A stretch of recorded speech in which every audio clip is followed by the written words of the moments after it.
Ang mga digmaan sa Ukraine at ngayon sa Persian Gulf ay sumira sa maraming batayang patakaran sa pakikidigma. Lahat ng panig sa mga digmaang ito ay labis gumagamit ng drone sa harapan at malalayang pag-atake sa likuran. Nagkaroon ng matinding paligsahan sa armas kung saan nag-uunahan ng mga bansa sa buong mundo na makagawa ng pinakamapanira, madaling paramihin at matipid na mga attack drone agad-agad. Kasabay nito, lumitaw din ang isang kasing halagang paligsahan sa armas. Teknolohiya laban sa mga drone. Ang CUAS Solutions ay sumasaklaw mula sa murang handheld net guns hanggang sa mga advanced missile system na nagkakahalaga ng daan-daang milyong dolyar. Ngayon, ang higanteng Sueco na Saab ay may natatanging konseptong napatunayang epektibo at posibleng magbago sa paraan ng NATO sa laban kontra drone. Ang Loki. Kaya, tingnan natin ng mas malapit ang Loki system kung anong dahilan kung bakit ito isang makabago at kakaibang konsepto, at kung paano nito maaring baguhin ng tuluyan ang pakikidigma gamit ang mga drone. Ngayon, ang CUAS ay naging malaking negosyo. Isang sunod-sunod na pagpasok ng mga drone sa European airspace.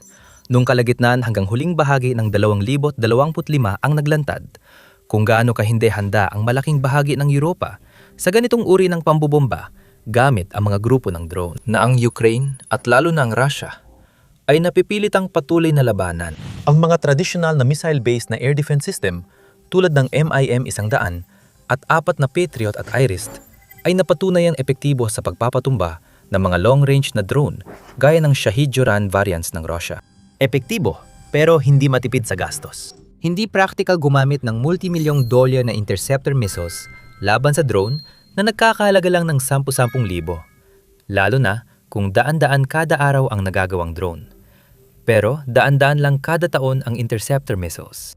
Kaya nagsimula na ang karera sa paggawa ng mga solusyong CUAS. Ngayon, mula 2026 hanggang 2030, inaasahang gagastos ang mga miyembro ng NATO at mga malalapit na kaalyado ng mahigit 210 bilyong dolyar para sa mga kakayahan sa air at missile defense. Malaking bahagi nito ay para sa mga high-end na sistema gaya ng Patriot, IRIS-T at SAMP. Kasing critical pa rin ang proteksyon laban sa mga high-end na banta gaya ng mga cruise missile at ballistic missile ng Russia at Iran. Gayunpaman, bilyon-bilyong dolyar pa rin ang ginagasta sa air defense system na nakatuon sa mga drone, lalo na sa sistemang may abot kayang cost-to-kill ratio at kayang gawing maramihan at mabilis. Ang pinakabagong unmanned airspace. 2026 Global Counter-UAS Systems Directory ay nagdilista ng mahigit 1,000 CUAS system mula sa higit 550 kumpanya na kasalukuyang dinedevelop o ginagawa na sa buong mundo. Hati sa labing isa kategorya ang mga sistema sa direktoryo. Kasama sa mga sistema para hulihin ang mga drone ang mga net gun, uncrewed ground vehicles, mga detector system, directed energy weapon system, electronic countermeasures o ECM, mga baril, integrated system, intercept drone, missile, munisyon at iba pa. Kabilang na ang software. Pero di tulad ng karamihan sa mga sistemang nabanggit, mahirap ilagay ang Loki sa isang tiyak na kategorya. Ang nagpapabukod tangi sa sistemang ito ay hindi bagong high-tech na paraan ng pagpabagsak ng drone o modernang gamit ng AI. Ang ganda nito ay nasa praktikal na pagsasama ng maraming bahagi para makabuo ng epektibo at matipid na sistema. Hindi sinubukan ng SAB na muling imbentuhin ng gulong. Hindi na nila kailangan gawin yon. Sinuri ng kanilang mga ininyero ang mga piyesa sa estante na para sa ibang gamit at napagtanto nilang sapat na ito para gumawa ng pinakamabisang panlaban sa drone. Ito ay nagpapatanong sa mga CUAS designers sa mundo. Bakit di rin natin magawa yon o kunin na lang natin yan?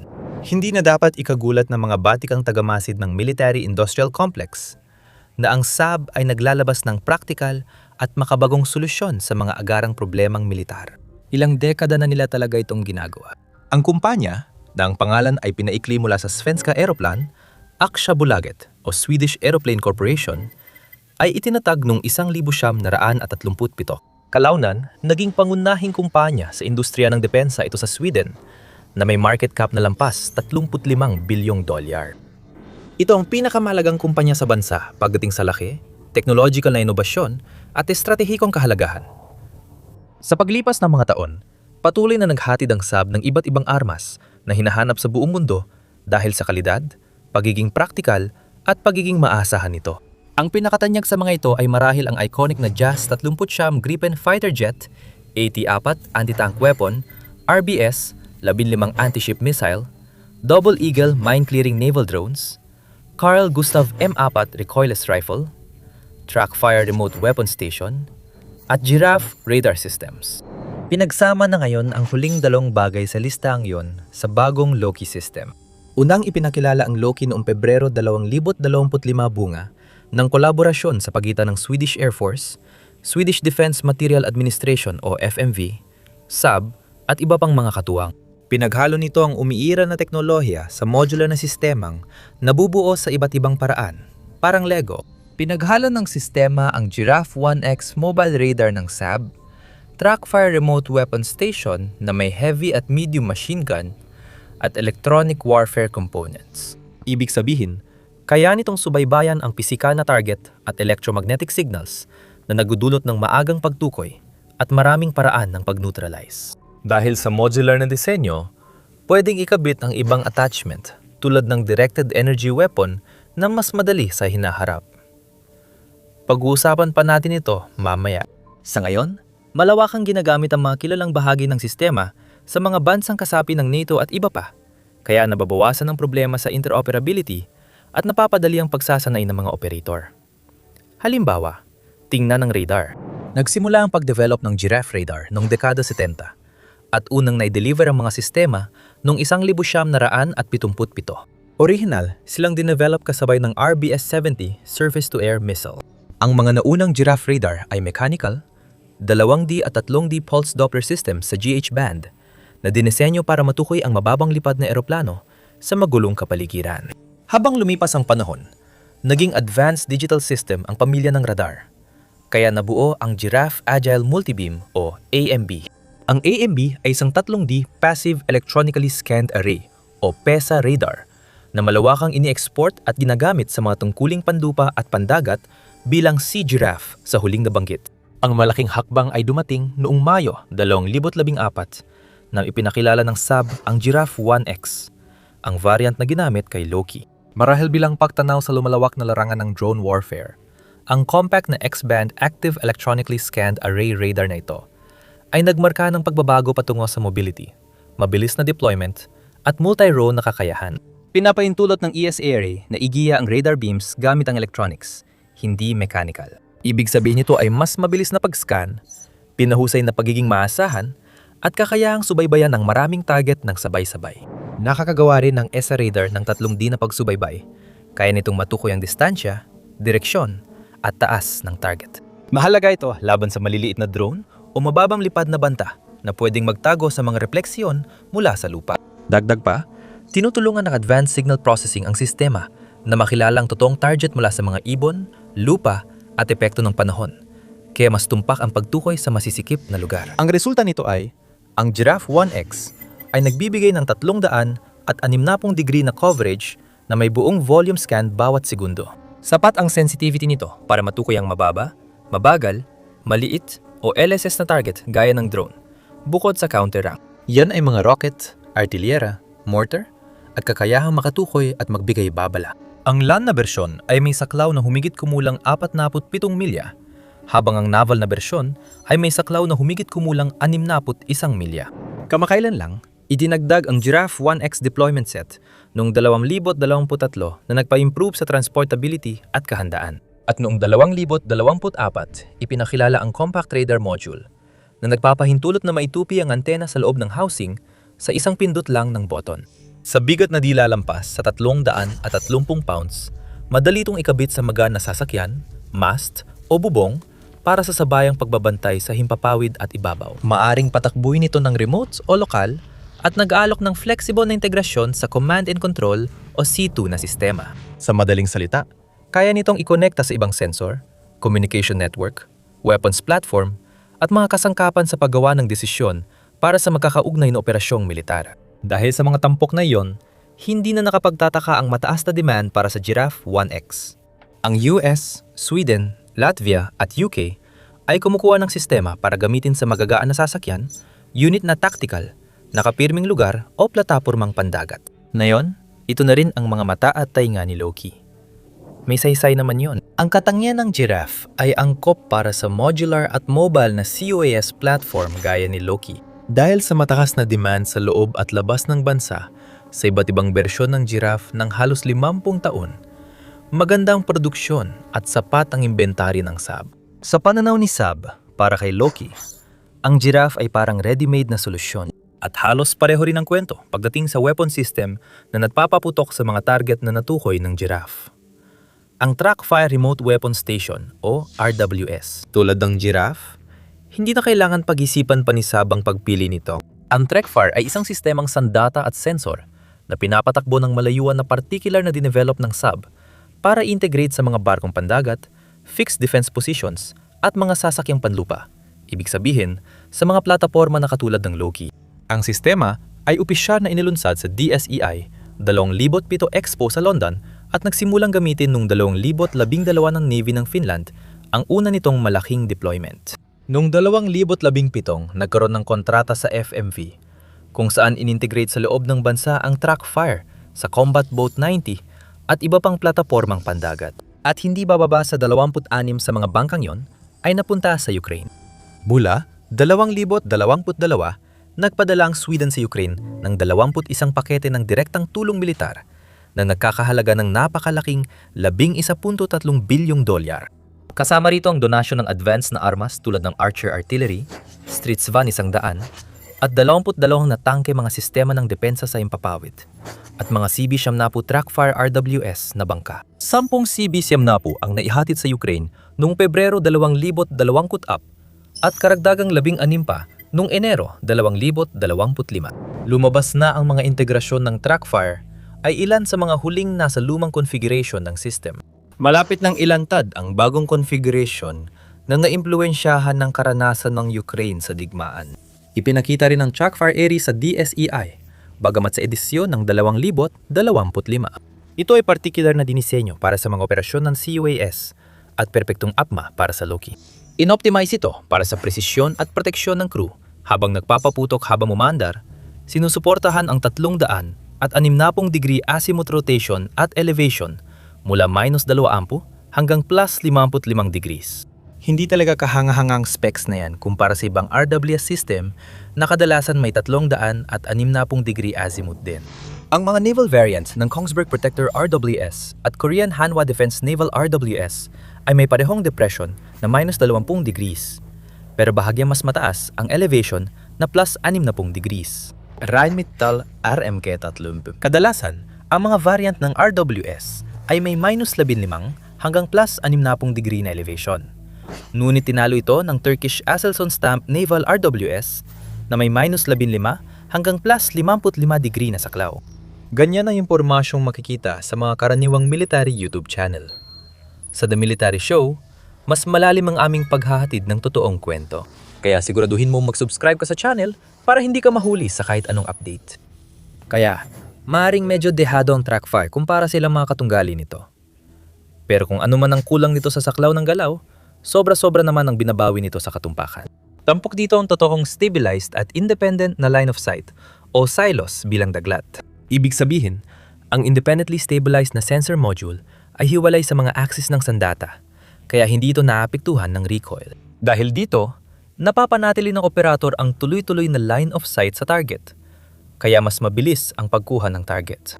Ang configuration ng Trackfire Ares ay nagbibigay daan sa tuloy-tuloy na pag-laser ng target habang ginagawa ang engagement sequence na nagreresulta sa tumpak na ballistic calculation at 3D target prediction.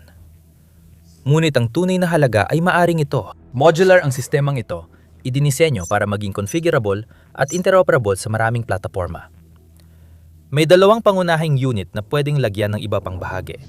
Ang una ay ang Director Unit o DU na naglalaman ng Sensor Module o SM. Ang DU ay nakakonekta sa Human Machine Interface o HMI na kinabibilangan ng display ng gunner, fire control panel, control handle at video tracker. Ibig sabihin, may malinaw at madaling ma-access na visual na representasyon ang crew ng kapaligiran at mga target. Kayang matukoy ng mga operator ang banta, pumili ng tamang tugon, at magpaputok ng hindi inaalis ang tingin sa screen. Pinapapadali ng dual command ang pagbabahagi ng kakayahan, kaya mas mabilis ang pagtugon at sensor-to-shooter cycle. Dagdag pa rito, ang sistema ay nakaayos para sa integrasyon sa iba pang mga platform system. Ibig sabihin, ang datos ng imahe ng target ay maaring ipadala sa loob ng platform at papunta at pabalik sa iba pa. Pagdating naman sa firepower na kaya nitong ibigay, kilala ang Trackfire sa pagiging flexible. Maaring ikabit ang iba't ibang uri ng weapon effectors. Kadalasan ay pinagsasama pa ang mga ito. Ang Ares variant ay karaniwang may kasamang 31 at 13mm, M200 at 30 LF Bushmaster chain gun. Pero kaya rin itong gamitin ang Browning M2 HMG 12.7 mm heavy machine gun. FN Mag 58.62 mm general purpose machine gun. MK 1140X 53 mm at HNK GMG 40X 53 mm. Grenade launchers at mas magagaan na mga misil. Pwede ka rin magdagdag ng non-lethal effectors at jammers bilang solusyon. Sa kaso ng Loki, kasama sa suite ang Browning M2, isang FN Mag 58 at mga electronic warfare components para sa jamming. Gayunpaman, pwede ring ikabit dito ang iba pang sandata tulad ng smoke launchers, dazzlers, spotlights, loudspeakers, at magagaan na kanyon kung kinakailangan. Pero kahit ang pinaka-basic na package ay nagbibigay sa iyo ng isang bagay na wala sa karamihan ng ibang CUAS systems. Dalawang magkaibang opsyon sa pagtuklas at pag-engage. Physical at electromagnetic spectrum tracking. Nagbibigay ito ng maraming opsyon para sa neutralization at maagang pagtuklas. Malaking tulong sa paglutas ng problema ng NATO na di na pag-uusapan. Mga tugong akma sa gastos, laban sa maliliit at murang drone. Ngayon, hindi lang ang halaga ng mga materyales ang isinasaalang-alang sa pagbuo ng CUAS solutions. Ang oras na kailangan mula sa ideya hanggang sa aktual na paggamit sa field ay malaking alalahanin din. Kapag mas matagal ito, mas malamang na mas mahal ang kalalabasan ng produkto. Mukhang nakabasag ng record ng NATO si Loki sa aspetong ito. Umabot lang ng 84 na araw mula sa pagsusuri hanggang sa paghahatid. Isang nakakagulat na ikli ng panahon kumpara sa karamihan ng mga sistema ng armas. Ang Loki ay nilikha bilang isang uri ng mabilisang eksperimento para makita kung gaano kabilis masuri at maihatid ng mga Suweko ang bagong CUAS system. Mukhang nagtagumpay ang eksperimento. Ang dating demonstrasyon lang ng depensa ay naging matinding 3 buwang pagsisikap para maihatid ang mobile at nababagay na sistema para sa mga unit panlaban ng hukbong himpapawid ng Sweden. Sinimula na ebalwasyon noong Enero 2025 sa wala pang 3 buwan. Naihatid na ang mga gumaganang unit, handa para sa pagsubok sa field.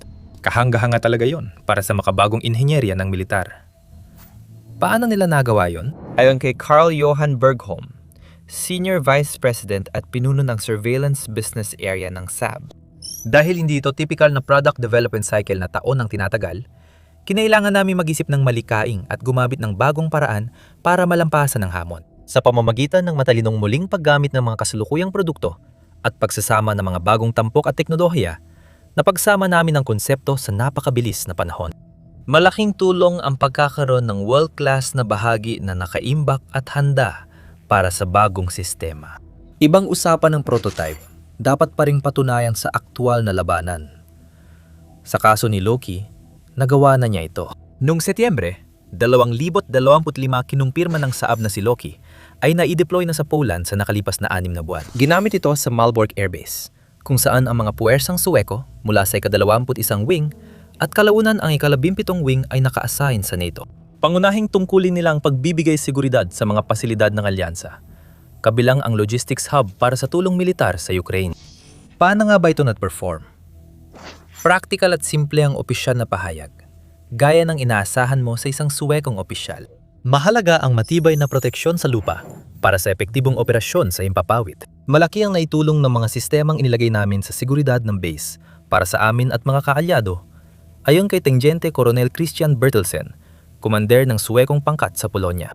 Ang mga larawan ng sistema ay nagbibigay sa atin ng kaunting dagdag na detalye. Ipinakita ng mga marka ang matagumpay na pagharang sa 36 quadcopter type drone at 17 fixed-wing UAVs sa radar tests. Makikita sa mga larawan ang MacGyver style na pagkakagawa ng sistema. Ang radar ay basta inilagay sa palet at tinalian ng elastic na panali. Ang power supply ay inayos din sa isang simple at practical na paraan kung saan ang mga kable ay pinadaan sa isang extension cord na malamang ay nakakonect sa generator. Katabi ng radar ay isang pulang lalagyan na may antena na malinaw na jamming box. Hindi pa ito pininturahan na nagpapakitang mas binigyan diin ng bilis kaysa pagpipino. Maaring magdulot ng ilang issue sa Saab ang ganitong focus habang ibinebenta ang Loki sa buong mundo. Ang sistema ay sinasanay na ngayon sa antas ng platoon ng ika-21 wing ng Sweden at planong ganap na isama ito sa mga unit ng labanan bago matapos ang 2025. Ngunit ang integrasyon sa NATO ay nangangailangan ng mas maigpit na mga pamantayan tulad ng mga regulasyon sa pagkakable. Base sa itsura ng mga unang modelong ito, mukhang may ilang bahaging kailangang ayusin bago maipakalat ang mga ito ng mas malawakan. Sa kabilang banda, ang pagtutulungan at bilis sa pagbuo kay Loki ay maaring gawing gabay sa mga susunod na proyekto o pagbabago ng doktrina ng NATO. Ayon kay Major General Jonas Wickman, hepe ng Swedish Air Force, malinaw itong halimbawa ng mabilis na pagtugon sa banta at pagbuo ng kinakailangang kakayahan kahit lumihis sa karaniwang proseso. Kailangan nating patuloy na umunlad at maghanap ng mabilis at mahusay na mga solusyon upang makabuo ng mas matatag na Air Force. Ngayon, di pa natin alam ang halaga. Pero ang Loki ay pwedeng palawakin at iakma sa nagbabagong banta at pwede pang lagyan ng dagdag na sensors at weapon station kung kailangan. Gumagana ito kahit sa redeployment. Tuloy-tuloy ang proteksyon habang kumikilos. Madali itong isama sa layered air defense at ginawa para sa mas malawak pang integrasyon at pagkakatugma sa ibang sistema. Ilan pang ibang sistema ang masasabi ng NATO na may ganyang kakayahan? Ang mga katangiang iyon ay maaring maging mahalagang salik sa mga darating na taon. Binago ng simpleng Iranian Shahid drone ang pakikidigma, kaya napilitan ng US na i-reverse engineer at gumawa agad ng sariling bersyon. Walang kasing lakas sa mga high-end system gaya ng Patriot at THAAD sa pagtukoy at pagsira ng paparating na sasakyang panghimpapawid. Kaya ng Ukraine, maubos ang isang taong produksyon ng PAC-3 missiles sa ilang buwan lang kung makakakuha sila ng mga iyon. Masyadong mabilis ng pagbabago ng digmaan. Kaya hindi na kaya ng dating kumikitang defense production cycle na magpatuloy. Sobrang mahal at sobrang bagal nito. Sa bagong pananaw, solusyong mabilis, malikhain, flexible, at madaling palakihin tulad ni Loki ang malamang magwagi. Patuloy naming ibabalita ang mga bagong pangyayari. Halos bawat linggo, may kapanapanabik na balita sa CUAS. Panurin ang video tungkol sa bagong CUAS system ng UK, Dragonfire. Salamat sa panonood.